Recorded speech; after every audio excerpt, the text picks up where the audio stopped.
안녕하십니까. 유튜버 닉네임 방남 허사카십니다. 지금 연휴 동안 집에서 계속 뒹굴다 보니까 머리가 엉망입니다. 그래서 좀 모자를 쓰고 진행하겠습니다. 아이고, 3일 연휴 잘 보내셨어요? 예. 저는 먹을 것 사러 가는 것을 제외하고 완전히 방콕, 집콕했습니다. 뒹굴다가 자다가 또 깨면 술 한잔 먹다가 이거 완전히 폐인이 돼가는 전형적인 모습입니다.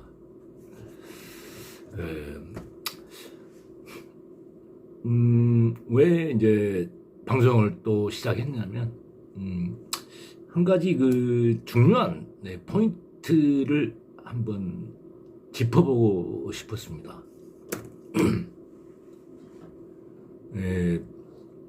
저는 정치 전문가, 정치 분석가, 정치 전략가도 아닙니다. 그냥 이 나라의 주인으로서 우리 이재명 지사가 항상 강조하는, 정치하는 사람들은 국민에게 좀 더 나았고 편안하고 질 좋은 삶을 살 수 있도록 서비스를 제공하는 멋입니다. 이런 그분의 얘기를 믿고 저는 이 나라의 주인으로서 이렇게 한 말씀을 올리는 겁니다. 오늘의 이제 짚고 넘어가자는 것은요, 글쎄 제 생각일 수도 있고 또 우리가 한 번쯤은 생각해봐야 될 문제가 아닌가 싶어서 한번 얘기를 해봅니다. 오늘의 화두는 이재명, 윤석열, 그리고 친문의 미래는 어떻게 될까요? 여기 지금 나열하신 분들은 모두 우리 민주당 세력들입니다. 윤석열도 문정부에서 소신껏 해보라고 지명한 사람이고, 이재명 역시 민주당을 위해서 민주당 타이틀을 걸고 정치를 해오신 분입니다. 여기에 이재명과 이재명은 이재명 윤석열 친문을 보자보면은 이재명은 가운데 서 있는 것 같습니다. 즉 친문에서 아직은 안 버리고 있습니다. 홍두깨가 그런 얘기를 했더군요. 당신을 어떤 흥행거리에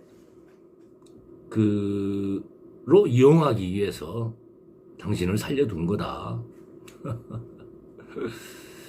그리고 또 양아치 표현하고 뭡니까? 또 무슨 차 하나 있고 복지를 얘기하고 이런 식으로 좀 굉장히 날카롭게 비판하였다기보다는 좀 어디 조폭들끼리 까는 식으로 이렇게 했더라고요.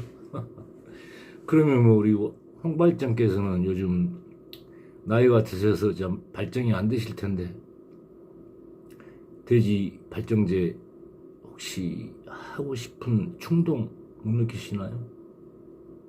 아씨 옛날 같지 않네 하면서 아니 남자는 그럴 수 있습니다. 남자는 그것이 발딱발딱 서야 그 남자라는 어떤 상징적인 의미가 있지 않습니까? 그것이 푹 죽어 있으면은 남자의 삶 자체로 사실 끝나는 거 아닙니까? 그런 거 괜찮습니다. 근데 돼지 발정제 드시는 건 괜찮은데 그것을 이렇게 술 취한 여자한테 이렇게 타가지고 그걸 했다는 그거 너무 충격적 아닙니까? 참 당신의 솔직 담백하고 또 굉장히 또 소탈한 모습, 좋은 면도 있어요, 당신은. 그런데 간혹 그렇게 똥불을 차더라고. 아니, 저보다 똑똑하신 분이 왜 그렇게 사십니까? 인생을. 인생 삶을 얼마나 사신다고. 좀 이제 제대로 보고 얘기합시다. 에? 예를 들어서 이재명을 비판하시려면 이재명이가 얘기하는 것은 우리 국민의 를 위한 어떤 굉장히 좋은 얘기 아닙니까? 아, 뜻은 좋다. 그러나 우리 뭐 재정 상태나 여러 가지나 이런 걸 합치는 조금 힘든 면이 있다. 뭐 이렇게 조목조목 비판을 하시고 그에 대한 논리 근거를 제시하셔야죠. 그러면 이재명 측에서도 이러이러하게 해서 이러이러한 불효불급한 예산을 절감하고 또 복지에 이렇게 가는 것을 이렇게 해서 형평화시켜서 보편적 복지 실현이 가능하다. 이러면서 그 토론회가 돼야지. 왜 그 양아치라고 표현하십니까? 네? 국민을 이해한 게 양아치입니까? 국민을 이해한다는데? 국민의 고유를 뜯어먹은 새끼들이 양아치들이죠. 아유, 말이 빗나갔습니다. 하여튼 오늘 얘기하고자 하는 것은 그것입니다. 뭐냐면은 이 방송이 길어지면 대부분 또 지루해 하시니까 본론만 딱 압축적으로 요약해서 말씀드릴게요. 이번 서울 부산시장 보궐선거의 의미는 굉장히 큽니다. 어떤 면에냐면 방금 열거했던 이재명, 윤석열 친문의 미래가 걸려있는 선거입니다. 제 생각은 그렇습니다. 정말 아이러니하게도 이재명에게는 본 서울 부산시장이 선거가 민주당 참패가 이재명에게는 굉장한 힘으로 돌아옵니다. 그거 분명합니다. 아이러니하죠. 민주당에 있는데 왜 민주당이 참패해야 이재명에게 기회가 오냐고요? 지금 친문들은 자기들의 적자를 내세우려고 합니다. 지금 조국이 김경수, 유시민 이걸 의식했을 것 같은데 조국이는 데미지가 너무 커요. 사실 그리고 그 양반 자체가 그 양반이 대선에 나오면은 엄청난 국민 저항이 있을 겁니다. 조국 카드는 일단 버린 거예요. 조국이는 앞으로 새로운 대통령 체제하에서 지가 감옥에 안 들어가는 것이 아마 최고로 해피한 상황일 겁니다. 다음에 유시민입니다. 유시민 자체도 의혹을 많이 갖고 있습니다. 신라젠 그쪽으로. 그리고 유시민의 정체성. 예를 들어서 어디 걸려 들어갔을 때 야 임마 너 살려줄 테니까 이실직고에 하니까 자기 동지들 이름을 나열했달지 그건 진실인지 아닌지 모르겠습니다. 풍문인지 또 DJ에 대해서 그렇게 반기를 들었달지. 그러니까 어떻게 보면은 그 배신의 아이콘 그렇게 이제 생각될 수 있다는 거죠. 여기에 문재인과 가장 함께했던 김경수가 친문 황태자입니다. 사실 오죽했으면 그 김경수가 또 김명수라고 대법원장이라는 양반이 있잖아요. 2심에서 김경수를 결정적인 범죄에 대해서 무죄 선고해버렸어요. 그리고 업무방해인가 뭔가는 유죄를 했어요. 대법원에서 그 부분만 무죄 때리면은 김경수는 깨끗한 몸이 되거든. 그래서 이재순과 뭔가 해가지고 민주당 대선 후보 경선 일정을 늦추자 이런 얘기가 나온 거예요. 어찌됐건 이런 계획적이고 그게 전략입니까? 꾸중물 찌끌고 있는 거죠, 민주사에서. 그래서 친문의 제 생각은 그렇습니다. 친문이 의존할 수 있는 마지막 카드는 김경수입니다.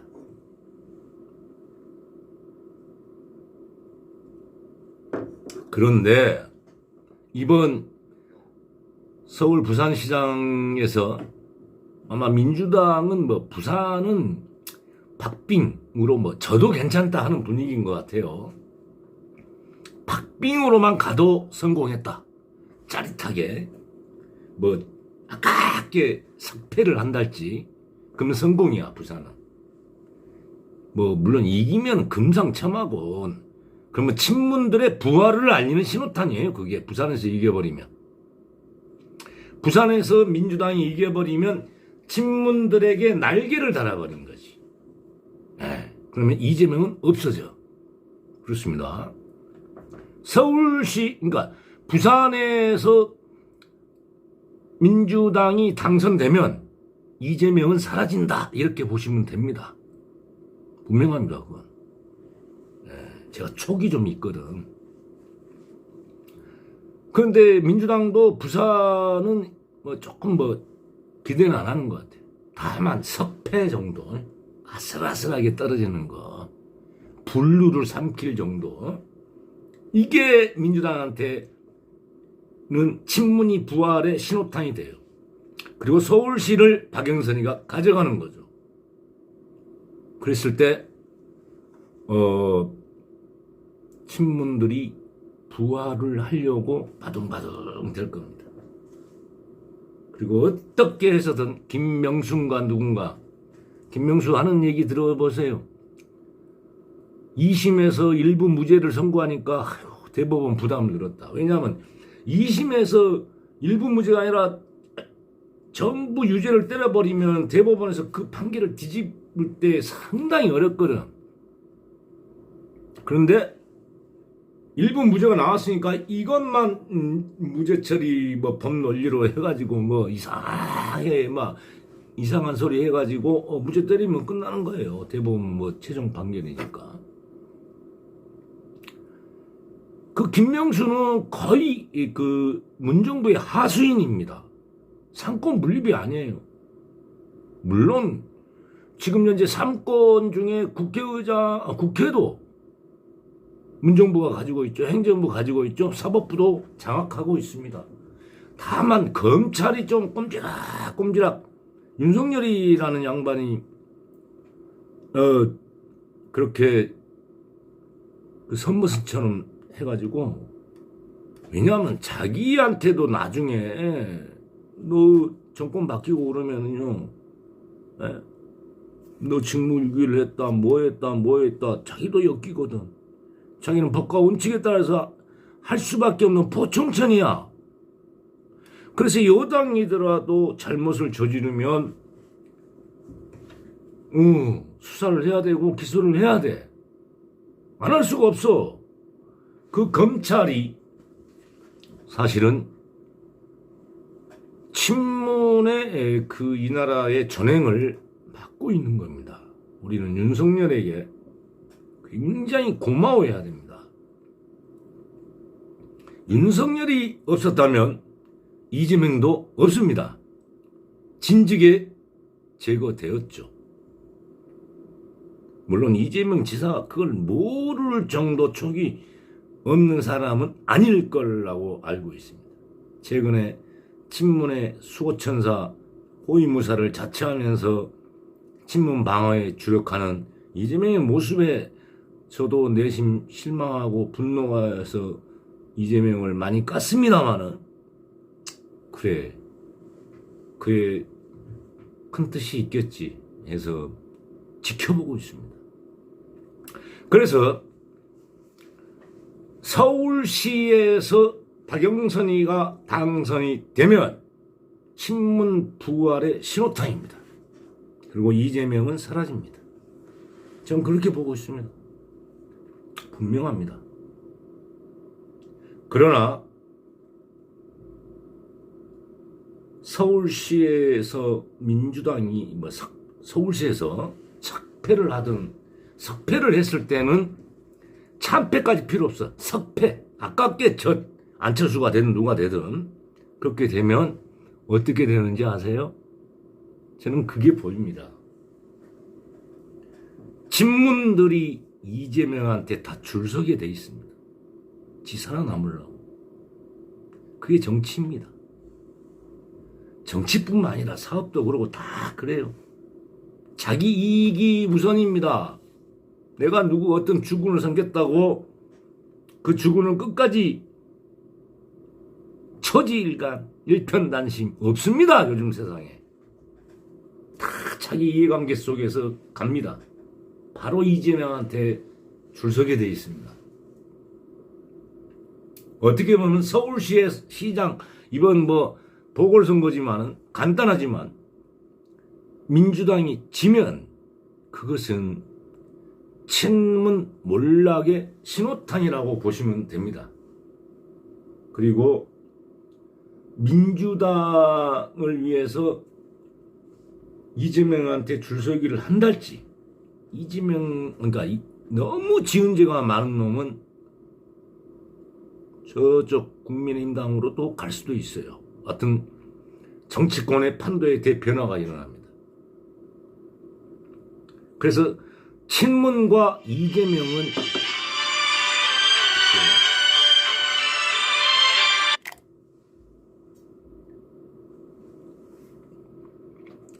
양쪽 끝에 있습니다.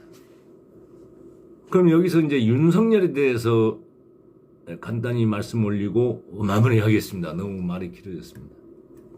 윤석열은 이번에 국민의힘이 서울시장이든 부산시장이든 뭐 부산시장을 이겼다. 근데 서울시에서 뭐 안철수 아니라 국민의힘의 그 추천 인사로 선거를 치렀는데 좀 삭패를 했다.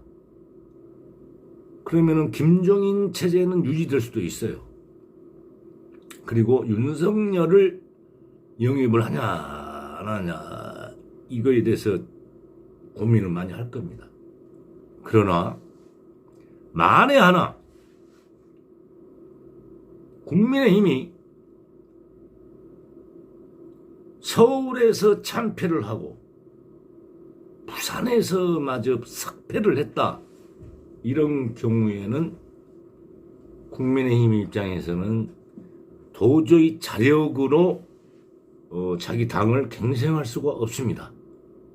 그래서 윤석열 혹은 최재형을 영입을 할 겁니다. 여기 윤석열은 사실은 윤석열, 최재형 이 모든 분들요 원래 민주당을 사랑했던 사람이에요. 그런데 문정부 이 괴뢰정부가 너무 지금 뻘짓을 하니까 그런 거지 원래 색깔이 저 국민의힘당 색깔들이 아니에요. 그래서 국민의힘에서는 굉장히 참 우리 색깔도 아니신 분인데 어떡하지 이렇게 고민할 수밖에 없지만 자기들이 살아남기 위해서는 최재형 아니 윤석열이 고사를 하면 난 정치하기 싫다 하면은 최재형을 영입해서 마치 옛날 그 이해창을 대쪽이라고 했잖아요. 이해창이가 했듯이 최재형을 영입해서 대선 카드로 쓸 가능성이 있습니다. 하여튼 뭐 오늘 또 이렇게 너무 길게 떠들어서 죄송합니다. 그 이재명, 윤석열 친문의 미래를 한번 윤석열에는 또 그 밑에 가로치고 최재형도 들어가 있습니다. 뭐 최재형님께서 뭐 조금 더 그 후보 타자라서 그런 게 아니라 아무래도 지금 전 국민의 그 시선을 더 받는 건 윤석열 아닙니까? 그래서 이제 한 거고 최재형이라는 분도 대쪽으로 해서 제2의 이해창이 될 수도 있다. 뭐 그런 생각이 들고, 아무튼 이번 이 조그만 그 보궐선거지만 그 양쪽 당에도 큰 그 무게추가 달라질 것이고, 또 한 개인 이재명의 운명, 윤석열의 운명, 그다음에 뭐 유시민이든 김경수든 뭐 조국이든 이 운명이 결정될 것입니다. 아유, 휴일 쉬시는데 주저리 했습니다. 그러나 우리가 항상 생각해 봐야 될 문제입니다. 아이고, 정치자라고 머리 좋고 똑똑한 놈들이나 정치하는 거고, 우리들이야 그냥 시키면 시킨 대로 하고, 일하라면 일하고, 세금 내라 하면 세금 내고, 막 요렇게 살아서는 개돼지 소리만 들을 겁니다. 우리는 이 나라의 주인입니다. 대한민국 주인 화이팅! 인사드리고 물러납니다.